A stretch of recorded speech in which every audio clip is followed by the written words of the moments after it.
तो आज हम पैसे के बारे में बात करने जा रहे हैं, लेकिन शायद उस तरह से नहीं जैसे सब उम्मीद करते हैं। आज का विषय कोई स्टॉक टिप्स या बजटिंग हैक्स नहीं है। हम मॉर्गन हाउसल की किताब द साइकोलॉजी ऑफ मनी के जरिए पैसे से जुड़े हमारे दिमागी जालों को समझने की कोशिश करेंगे। हाँ, मतलब ये किताब बहुत ही कमाल की है। मुझे इसका एक सेंट्रल आइडिया बहुत दिलचस्प लगा। पैसे के मामले में आप कितने स्मार्ट हैं, ये उतना मायने नहीं रखता जितना कि आपका व्यवहार कैसा है। आपने बिल्कुल सही पकड़ा। हम फाइनेंस को अक्सर गणित की तरह देखते हैं ना। हाँ, एक हार्ड साइंस। बिल्कुल, कि बस सही फॉर्मूला लगाओ और सही जवाब मिल जाएगा। एग्जैक्टली।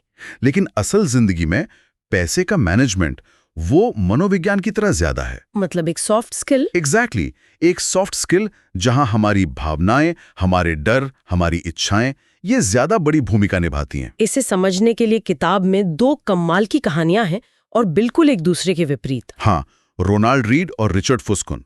पहले रोनाल्ड रीड, वो एक चौकीदार थे और एक गैस स्टेशन अटेंडेंट। जब 2014 में 92 साल की उम्र में उनका निधन हुआ तो पता चला कि उनकी संपत्ति $8 मिलियन से ज्यादा थी। $8 मिलियन? हाँ, और ये सब उन्होंने बस छोटी छोटी बचत करके और उन्हें अच्छे शेयरों में लंबे समय तक, मतलब दशकों तक निवेशित रखकर हासिल किया। और फिर दूसरी तरफ है रिचर्ड फोर्स्कॉन। हार्वर्ड से पढ़े हुए, मैरिल लिंच में एक टॉप एग्जीक्यूटिव। मतलब पैसे की कोई कमी नहीं। बिल्कुल नहीं। उन्होंने अपने करियर में जबरदस्त पैसा कमाया, एक आलीशान घर बनाया जिसके सिर्फ रखरखाव का महीने का खर्च $90,000 था। बाप रे। लेकिन फिर 2008 का वित्तीय संकट आया और वो दिवालिया हो गए। सब कुछ खत्म। यही तो हैरान करने वाली बात है। एक आम चौकीदार करोड़पति बन गया और एक हार्वर्ड का जीनियस कंगाल। ये हमें सोचने पर मजबूर करता है कि हम पैसे के बारे में जो कुछ भी जानते हैं, क्या वो अधूरा है? बिल्कुल, और यहीं से हमारा आज का डिस्कशन शुरू होता है। तो पहला सवाल तो यही उठता है कि क्या पैसे को लेकर कोई भी फैसला पागलपन भरा हो सकता है? ये बहुत अच्छा सवाल है और हमें सीधे किताब के पहले बड़े आइडिया पर ले जाता है। पैसे को लेकर कोई भी पागल नहीं है। कोई भी पागल नहीं है। हाँ, अब इसका मतलब ये नहीं कि लोग गलतियां नहीं करते, बिल्कुल करते हैं। लेकिन हाउसल कहते हैं कि लोग जो भी वित्तीय फैसले लेते हैं, चाहे वो हमें कितने भी अजीब लगे, वो उनके अपने अनूठे अनुभवों के आधार पर उस वक्त उन्हें सही लगते हैं। अच्छा, मतलब हम सब अपने अपने अनुभवों के चश्मे से दुनिया को देख रहे हैं। बिल्कुल। सोचिए, जिस इंसान ने गरीबी में परवरिश पाई है, वो जोखिम और इनाम के बारे में उस तरह सोच ही नहीं सकता जैसे किसी अमीर बैंकर का बच्चा सोचता है। सही बात है। जिसने अपने देश में भयानक महंगाई का दौर देखा है, उसके लिए कैश रखना बेवकूफ़ी होगी, जबकि जिसने हमेशा स्थिर कीमतें देखी हैं, वो शायद कैश को सबसे सेफ मानेगा। हर किसी की सच्चाई उसके अनुभव से बनती है। हाँ, किताब में इसका एक जबरदस्त उदाहरण है। अगर आपका जन्म 1970 में हुआ, तो जब आप टीनेजर थे और 20s में थे, तो आपने शेयर बाजार को लगभग 10 गुना बढ़ते हुए देखा। तो आपके लिए स्टॉक मार्केट में पैसा लगाना एक सीधी सी बात होगी, है ना? हाँ, बिल्कुल। लेकिन सोचिए, अगर आपका जन्म 1950 में हुआ होता, तो आपके टीनेज और 20s में बाजार महंगाई को एडजस्ट करने के बाद मुश्किल से ही कहीं गया। मतलब जीरो रिटर्न। लगभग जीरो। तो आपका अनुभव आपको सिखाया कि स्टॉक मार्केट में पैसा लगाना तो पैसे की बर्बादी है। अब ये दोनों लोग समझदार हैं, इंटेलिजेंट हैं, लेकिन पैसे को लेकर उनकी राय में जमीन आसमान का फर्क है। तो कौन सही है? दोनों अपनी अपनी दुनिया में। ये सोचने का एक बिल्कुल नया तरीका है। मतलब दुनिया में जो कुछ भी हुआ है, उसका शायद 0.000000001% ही हमने व्यक्तिगत रूप से अनुभव किया है। लेकिन दुनिया कैसी काम करती है, इसके बारे में हमारी 80% राय बस उसी छोटे से अनुभव पर टिकी होती है। हमारे अनुभवों और फैसलों पर ही निर्भर करता है। क्योंकि जब मैं बिल गेट्स जैसे लोगों के बारे में सोचती हूँ, तो किस्मत शब्द भी दिमाग में आता है। इसका कितना बड़ा हाथ होता है? बहुत बड़ा।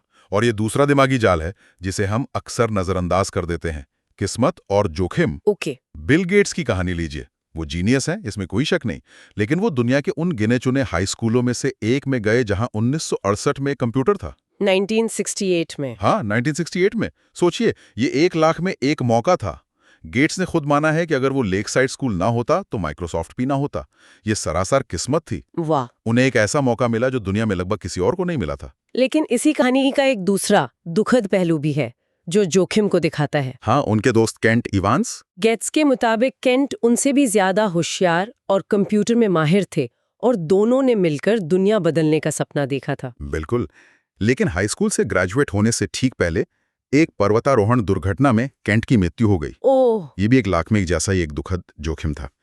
तो आपके पास एक ही स्कूल के दो लड़के हैं, दोनों बराबर के होशियार और जुनूनी। एक को 1 लाख में एक वाली किस्मत मिलती है और दूसरे को 1 लाख में एक वाला जोखिम। हाँ, ये हमें याद दिलाता है कि कोई भी परिणाम सिर्फ मेहनत या फैसलों से नहीं आता। तो इसका मतलब है कि जब हम किसी की सफलता को देखते हैं तो हमें ये याद रखना चाहिए कि उसमें किस्मत का भी हाथ है। बिल्कुल। और जब किसी की असफलता को देखते हैं तो हो सकता है कि वो सिर्फ बुरे जोखिम का शिकार हुआ हो। सही बात। ये हमें सफल होने पर विनम्र बनाता है और दूसरों के प्रति ज्यादा दयालु। जैसा कि किताब में कहा गया है, कोई भी चीज उतनी अच्छी या उतनी बुरी नहीं होती जितनी वो दिखती है। किस्मत और जोखिम एक ही सिक्के के दो पहलू हैं। तो मान लीजिए कि किस्मत और मेहनत से कोई अमीर बन भी गया, जैसे जेसी लिवरमोर या रिचर्ड फूसकॉन, क्या खेल यहीं खत्म हो जाता है? किताब कहती है कि अमीर बनना और अमीर बने रहना ये दो बिल्कुल अलग खेल है। हाँ, और ये एक बहुत जरूरी फर्क है। कैसे? देखिए, अमीर बनने के लिए आपको जोखिम लेना पड़ता है, ऑप्टिमिस्टिक होना पड़ता है और मैदान में उतरकर कुछ बड़ा करने की हिम्मत दिखानी पड़ती है। राइट। लेकिन पैसा बनाए रखने के लिए आपको इसका ठीक उल्टा करना पड़ता है। आपको विनम्र होना पड़ता है, थोड़ा डरना पड़ता है और ये समझना पड़ता है कि जो आपने बनाया है वो उतनी ही तेजी से छिन भी सकता है। मतलब सर्वाइवल ही सब कुछ है। जेसी लिवरमोर की कहानी इसका एक दर्दनाक उदाहरण है। उन्हें अपने समय का सबसे महान स्टॉक ट्रेडर माना जाता था। 1929 में जब अमेरिकी बाजार क्रैश हुआ तो उन्होंने शॉर्ट सेलिंग करके पैसा कमाया। सोचिए, जब सब बर्बाद हो रहे थे वो पैसा बना रहे थे। हाँ, शॉर्ट सेलिंग को आप एक तरह का उल्टा दांव समझ सकते हैं। ज्यादातर लोग शेयर खरीदते हैं ये सोचकर कि कीमत बढ़ेगी। शॉर्ट सेलर शर्त लगाता है कि कीमत गिरेगी और अगर ऐसा होता है तो वो पैसा कमाता है। बहुत जोखिम भरा होता है। और लिवरमोर ने उस एक क्रैश में आज के हिसाब से $3 बिलियन से ज्यादा कमाए थे। लेकिन फिर वो अपनी सफलता के नशे में इतने चूर हो गए कि वो और बड़े और ज्यादा जोखिम भरे दांव लगाने लगे। उन्हें लगा कि वो कभी गलत हो ही नहीं सकते। और कुछ ही सालों में उन्होंने अपना सब कुछ गंवा दिया और आखिरकार दिवालिया होकर उन्होंने आत्महत्या कर ली। वो अमीर बनने में जीनियस थे पर अमीर बने रहने में पूरी तरह फेल हो गए। और ये सिर्फ उनकी कहानी नहीं है। वॉरेन बफेट के एक पार्टनर थे, रिक ग्वेरीन। अच्छा। हाँ, कम लोग जानते हैं। बफेट कहते हैं कि रिक भी उतने ही स्मार्ट थे, लेकिन बकौल बफेट उन्हें अमीर बनने की बहुत जल्दी थी। हाँ, 1973-74 की मंदी में रिक ने मार्जिन पर बहुत ज्यादा पैसा उधार ले रखा था। मार्जिन पर उधार मतलब उन्होंने अपने ब्रोकर से उधार लेकर शेयरों में पैसा लगाया था। ये एक दोधारी तलवार है। अगर बाजार ऊपर गया तो आपका मुनाफा कई गुना बढ़ जाता है, लेकिन अगर नीचे गया, जैसा कि हुआ, तो आप कर्जदार भी हो जाते हैं। एग्जैक्टली। जब बाजार गिरा तो ब्रोकर ने अपना पैसा वापस मांगा और रिक को अपने सारे शेयर बफेट को कौड़ियों के दाम पर बेचने पड़े। वो खेल से ही बाहर हो गए। और वहीं बफेट और उनके पार्टनर चार्ली मंगर टिके रहे। उनका फोकस सिर्फ सबसे ज्यादा रिटर्न कमाना नहीं था, बल्कि यह सुनिश्चित करना था कि वो कभी खेल से बाहर ना हो। उनका असली कौशल सर्वाइवल है। और जब आप लंबे समय तक टिके रहते हैं तभी कंपाउंडिंग अपना जादू दिखा पाती है। हाँ, कंपाउंडिंग का विचार सच में जादुई लगता है, लेकिन इसे समझना बहुत मुश्किल है। किताब में इसे समझाने के लिए हिमयुग का उदाहरण दिया गया है जो मेरे दिमाग में बस गया है। हाँ, ये एक बेहतरीन एनालॉजी है। सोचिए, हिमयुग किसी एक बड़े बर्फीले तूफान की वजह से नहीं आया। अच्छा। नहीं, ये बस उन गर्मियों की वजह से आया जो इतनी गर्म नहीं थी कि पिछली सर्दियों की बची खुची बर्फ को पिघला सकें। हर साल थोड़ी थोड़ी बर्फ जमा होती गई। ओके। उस बर्फ ने सूरज की रोशनी को और ज्यादा परावर्तित किया, जिससे धरती और ठंडी हुई और बर्फ जमा होने की रफ्तार बढ़ गई। एक छोटी सी शुरुआत जो धीरे धीरे बढ़ते बढ़ते एक असाधारण परिणाम में बदल गई। वॉरेन बफेट की दौलत बिल्कुल ऐसी है। उनकी कुल $84.5 बिलियन की संपत्ति में से $81.5 बिलियन उनके 65वें जन्मदिन के बाद आए। सोचिए जरा। हम उनकी निवेश की समझ की तारीफ करते हैं, लेकिन उनकी असली ताकत ये है कि उन्होंने ये काम लगभग 75 सालों तक लगातार किया। उनका हुनर निवेश है, लेकिन उनका राज समय है। हाँ, समय सबसे बड़ा फैक्टर है। लेकिन यहाँ एक और बात है, बफेट सिर्फ लंबे समय तक निवेशित नहीं रहे, बल्कि उन्होंने ऐसे मुश्किल दौर भी झेले जब बाकी सब लोग डर कर बाजार से भाग रहे थे। अच्छा। तो समय का मतलब सिर्फ सालों की गिनती नहीं है, बल्कि उस तूफान में खड़े रहने की हिम्मत भी है। लेकिन इस कभी न खत्म होने वाली दौलत की दौड़ का फायदा क्या? यहीं पर काफी यानी इनफ का विचार आता है ना? हाँ, और शायद यही वो चीज है जो आपको अमीर बने रहने में मदद करती है। आपने दोनों विचारों को बिल्कुल सही जोड़ा है। अमीर बने रहने का राज ये जानना है कि कब रुकना है। हाँ। एक बहुत अच्छी कहानी है। लेखक कर्ट वोनगूट अपने दोस्त जोसेफ हेलर के साथ एक पार्टी में थे। कैच 22 वाले जोसेफ हेलर। हाँ, वही। तो वोनगूट ने हेलर से कहा, देखो, उस हेज फंड मैनेजर ने आज एक दिन में उतना पैसा कमाया है जितना तुमने अपनी किताब से पूरी जिंदगी में नहीं कमाया है। इस पर हेलर का जवाब क्या था? हेलर ने कहा, हाँ, लेकिन मेरे पास कुछ ऐसा है जो उसके पास कभी नहीं होगा। क्या? काफी। वाह, इनफ। कितनी गहरी बात है। ये जानने की क्षमता कि आपके पास पर्याप्त है, कि आपको और की जरूरत नहीं है, ये एक सुपर पावर है। बिल्कुल। गुप्ता की नेटवर्थ $100 मिलियन थी। मैडॉफ का अपना बिजनेस भी उन्हें करोड़ों कमा कर दे रहा था, लेकिन उन्हें और चाहिए था। और ज्यादा की इस भूख ने उन्हें ऐसे काम करने पर मजबूर किया जिससे उन्होंने सब कुछ गवा दिया, अपनी दौलत, अपनी आजादी, अपनी इज्जत। उनकी समस्या थी सोशल कंपैरिजन, सामाजिक तुलना। ये एक ऐसी लड़ाई है जिसे कोई कभी नहीं जीत सकता। आपसे ज्यादा अमीर कोई ना कोई हमेशा रहेगा।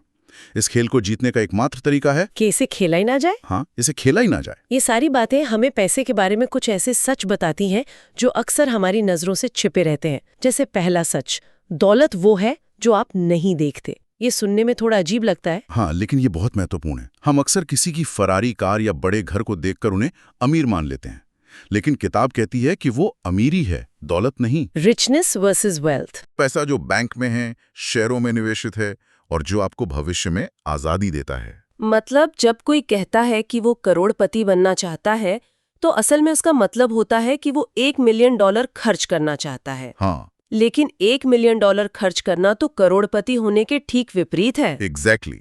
सच्ची दौलत छिपी हुई होती है। ये विनम्रता में है, बचत में है, और यही हमें दूसरे अनदेखे सच पर लाती है। पैसा जो सबसे बड़ा डिविडेंड देता है वो है आजादी। अपने समय पर पूरा नियंत्रण होना। हाँ, ये बात मुझे बहुत अच्छी लगी। मनोवैज्ञानिक एंगस कैंपबेल ने सालों के शोध के बाद पाया कि खुशी का सबसे बड़ा पैमाना ये नहीं है कि आपकी सैलरी कितनी है या आपका घर कितना बड़ा है। सबसे बड़ा पैमाना ये है कि एक व्यक्ति को ये कितना महसूस होता है कि वो अपने जीवन को नियंत्रित कर सकता है। कंट्रोल। सुबह उठकर ये कह पाना कि मैं आज जो चाहूं वो कर सकती हूँ, पैसे से मिलने वाला सबसे बड़ा रिटर्न है। यही असली दौलत है। ये आपको वो नौकरी करने की आजादी देती है जिसे आप पसंद करते हैं, न कि वो जिसे आप करने के लिए मजबूर हैं। सही है। ये आपको अपने बच्चों के साथ समय बिताने का मौका देती है।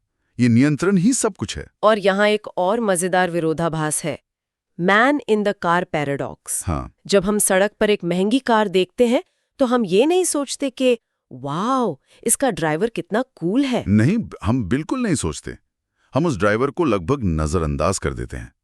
हम उस कार को देखते हैं और सोचते हैं, वाओ, अगर मेरे पास ये कार होते तो लोग मुझे कितना कूल समझते हैं। हम उस वस्तु का इस्तेमाल अपनी प्रशंसा की कल्पना के लिए करते हैं। हाँ, तो अगली बार जब कोई महंगी गाड़ी खरीदने का मन करे तो खुद से पूछना जरूरी है कि क्या हम वो गाड़ी अपने लिए खरीद रहे हैं या दूसरों को दिखाने के लिए। क्योंकि सच तो ये है कि लोग गाड़ी को देखेंगे, आपको नहीं। और विडंबना ये है कि सम्मान और प्रशंसा आपको महंगी चीजों से नहीं मिलती। वो आपको विनम्रता, दयालुता और सहानुभूति से मिलती है, और वो मुफ्त है। आखिर में एक विचार है जिसने मुझे बहुत राहत दी।